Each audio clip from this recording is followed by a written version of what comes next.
Applications of exponential functions. So we've got a couple formulas that we're going to use to practice this. There's several formulas that could come up, but these are two financial ones.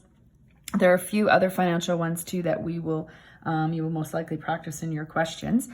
This is a compound interest formula, and this is called a compounded continuously interest formula. And of course, we often call it the PERT formula.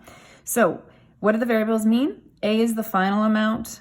P is your initial amount. We call it the principal amount. That's why the variable P is used. 1 plus R. R is the rate, meaning the interest rate as a decimal. N is the number of times it is compounded in 1 year. And T is the time in years. We have the same variables here for P and principal amount, rate, and time. Remember, E is a number, that's not a variable.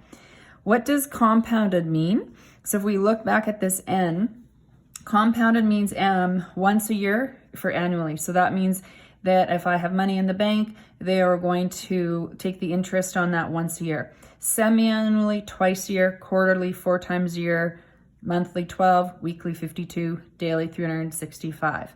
Now, assuming what that means is if I am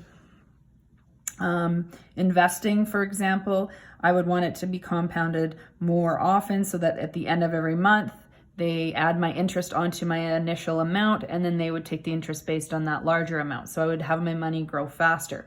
Now, of course, if I was borrowing money, I don't want it compounded often. I would want it once a year so that I'm not paying interest on interest.